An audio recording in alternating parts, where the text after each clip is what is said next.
Fala, família da Natação Criativa! Quero agradecer a sua presença e já te pedir um favor. Segue o nosso canal, ativa a notificação e, claro, compartilha essa entrevista com alguém que vai precisar, porque hoje a gente vai falar de um assunto muito importante, a gente vai falar sobre sono, respiração e a relação disso com a atividade física. Cerca de 30% da população brasileira sofre de doenças respiratórias.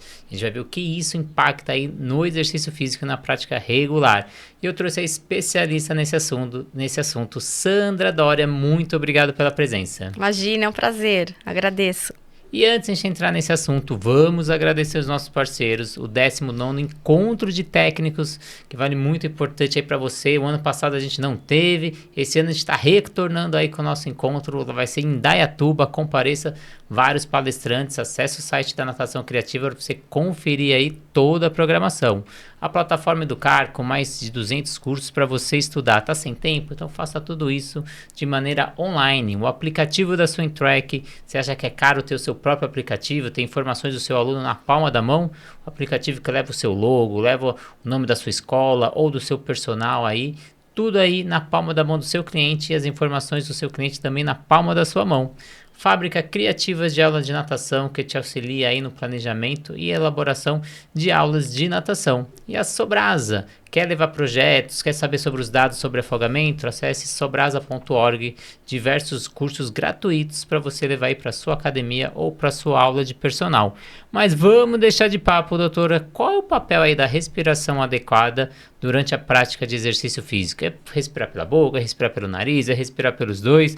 Por que respirar corretamente é tão essencial para o desempenho e até pela segurança? Pois é, né? O nariz, ele não pode ser só um objeto que a gente olha para ficar no meio do nosso rosto. Ele tem uma função específica, né? Então, assim, se a gente imaginar, o nariz, ele tem basicamente 3 funções importantes: de purificar o ar, de aquecer e de umidificar esse ar.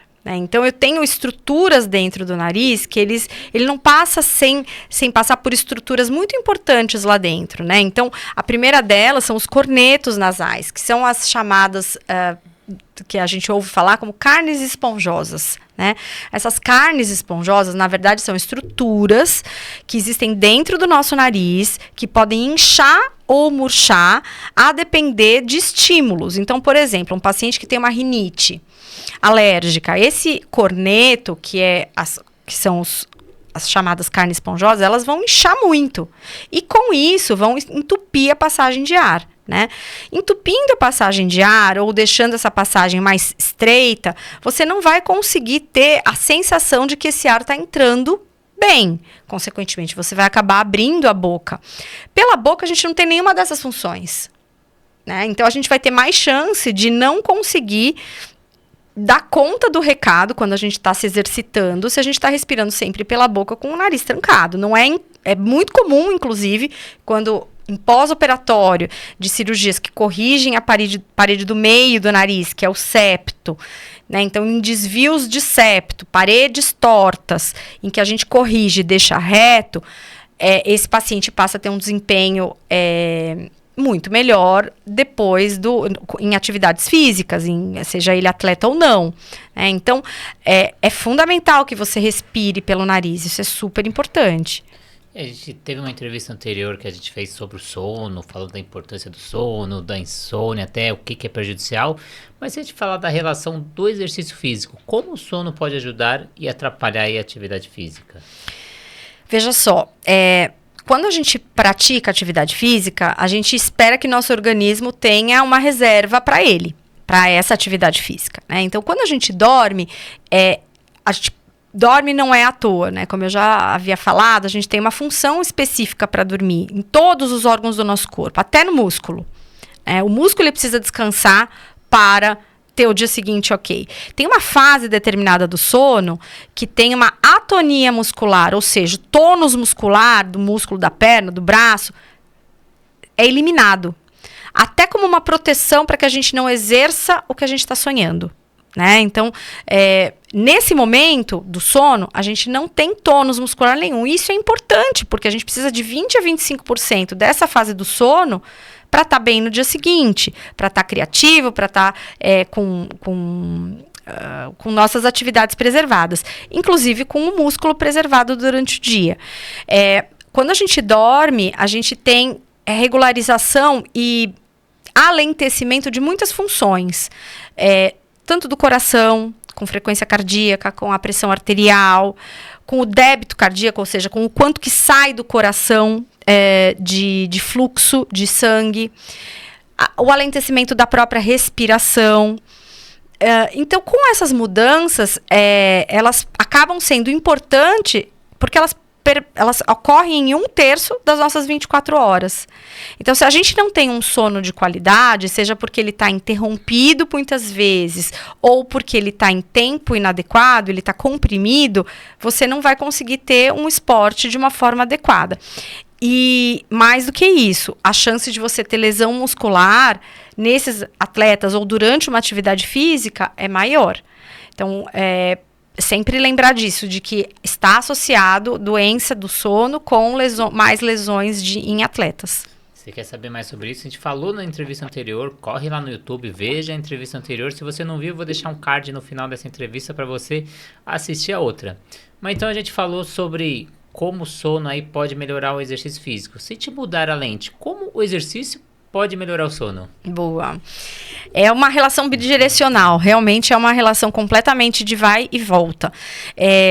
Praticando atividade física, eu estou tendo um maior gasto energético. Né? Esse maior gasto energético, ele é representado pelo acúmulo de uma substância que chama adenosina. E eu preciso dessa substância em grande quantidade, próximo da hora de dormir, para eu ter vontade de dormir, para eu ter pressão de sono, para eu sentir aquela sensação de que eu preciso ir para a cama. Né? Então, quanto mais eu faço atividade física, tá? Eu tenho mais chance de, quando chegar a hora de dormir, que é a hora que eu estou habituado. Aliás, é uma coisa que eu não falei, que é importantíssima, é a ritmicidade do sono. É você ter ritmo, né? É você ter horários regulares de dormir e acordar. E uma diferença entre um dia e outro de, no máximo, 1 hora. 1 hora entre esses horários de um dia para o outro, de acordar e de dormir. Se você não tem essa adenosina em grande quantidade, você vai ter mais chance de ter insônia, mais chance de ter essa dificuldade de iniciar o sono. Muito se fala a respeito de tirar a atividade física do horário noturno, né? Só que muitas vezes as pessoas não têm outro horário que não o horário noturno. O importante é não deixá-lo muito para próximo da hora de dormir, realmente, né? Porque se você acabou de fazer uma atividade física e não tiver e a tua sequência for realmente pegar no sono, é muito discrepante o que está acontecendo no teu cérebro enquanto você está fazendo uma atividade física vigorosa, aeróbica, enfim, e o ir dormir, né? Para você dormir, você vai alentecendo o teu ritmo cerebral. Suas ondas cerebrais vão ficando mais lentas. Isso é um processo. Se você sair de um ritmo extremamente elevado, isso vai demorar mais pode demorar mais para acontecer, tá? E como a gente comentou no início do episódio que 30% da população sofre de problemas respiratórios, como essas pessoas com rinite, asma, até mesmo a apneia do sono, têm essa dificuldade aí para atingir o máximo desse potencial físico, e que cuidados elas devem tomar? Elas precisam procurar ajuda, né? E pensar que, assim, muitas vezes você sempre teve uma respiração que não era boa, né? Sempre foi uma respiração ruim. O nariz nunca funcionou bem. Então, até às vezes, para a própria pessoa, é difícil de ter a noção do quanto poderia ser melhor respirar mais pelo nariz, porque é o que ele conhece como normal, aquela respiração, né? Mas pense que o normal é você ter capacidade completa de respirar 100% do tempo pelo seu nariz e não, às vezes, precisar da ajuda da boca, né? A respiração nasal, ela é fisiológica, ela é o correto. Quanto mais a gente pensa que essa respiração, ela pode ser mais entupida, ser menos funcional, maior prejuízo é para a pessoa. Só que isso pode ser algo intermitente, então, por exemplo, como uma rinite alérgica, que vai ser mais desencadeada por alérgenos no ambiente, não quando entra em contato com um ambiente cheio de ácaro, quando vou arrumar um armário, quando vou fazer a minha cama, aí que eu começo a espirrar e meu nariz fica entupido.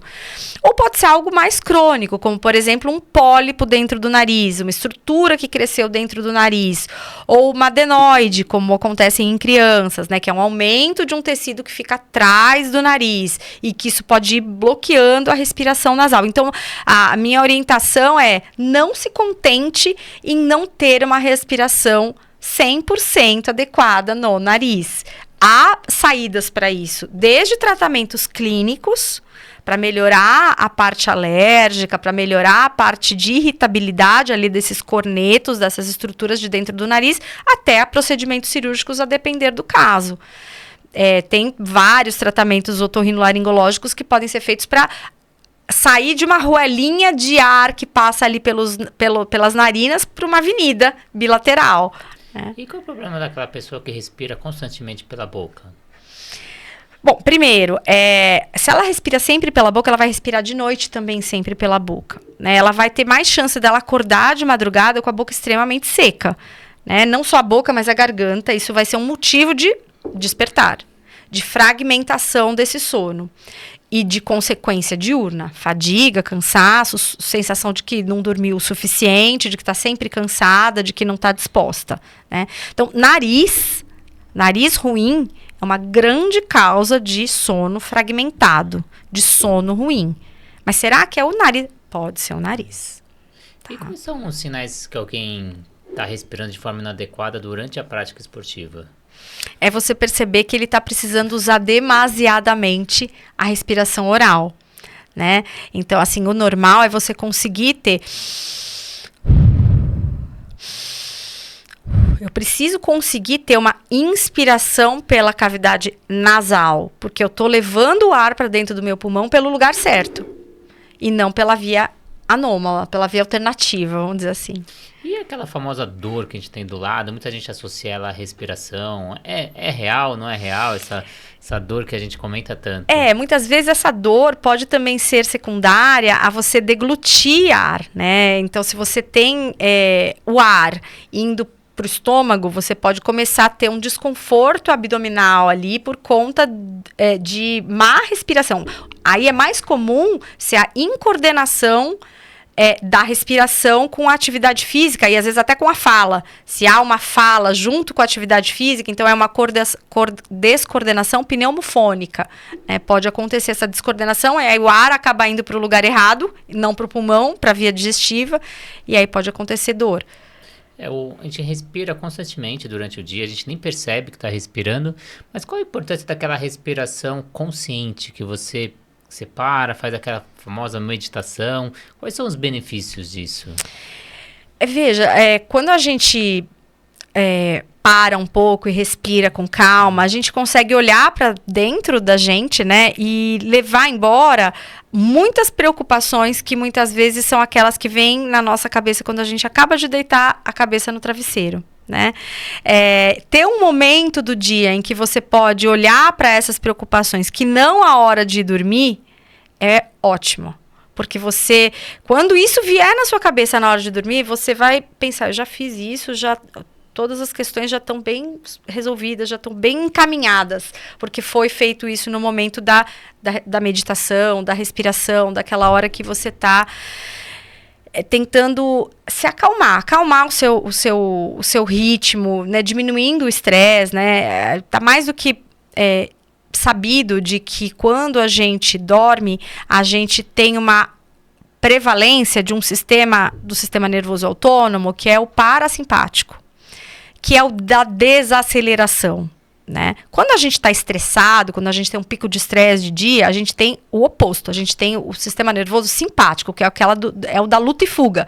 Eu vou acelerar minha frequência cardíaca, eu vou acelerar minha pressão arterial, eu vou aumentar minha pressão arterial, eu vou aumentar débito cardíaco, porque é como se eu estivesse fugindo de algo que está me perseguindo.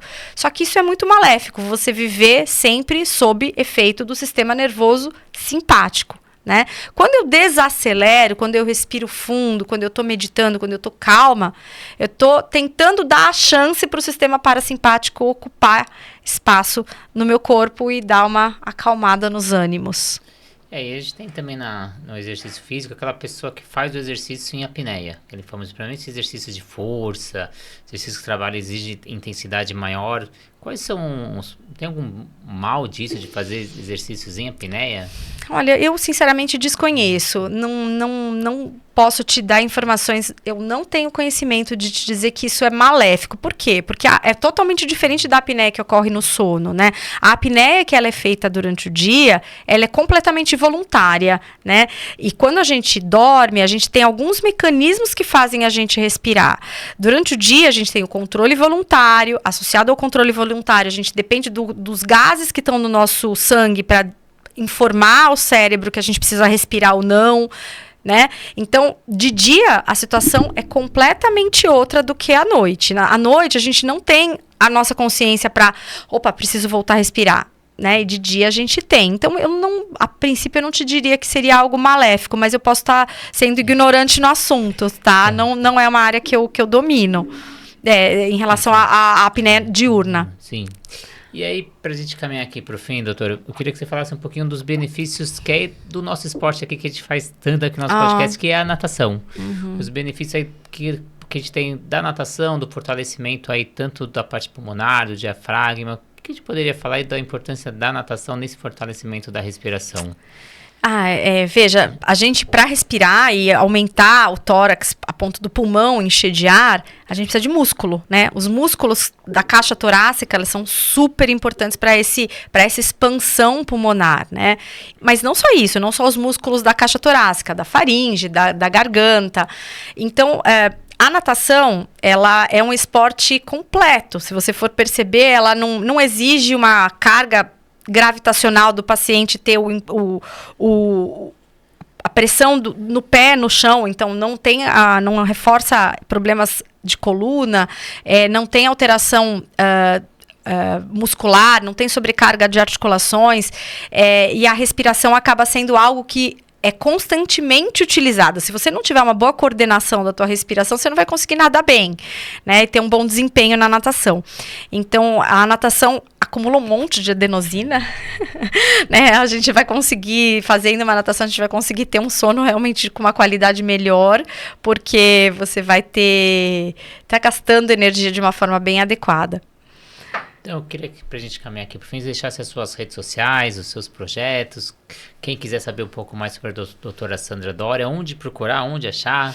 Eu vou deixar aqui anotado, pedir para você deixar aqui anotado no final, né? Mas eu atendo em 3 locais em São Paulo, no Instituto do Sono, no Itaim, no meu consultório no Itaim, no consultório na Vila Leopoldina.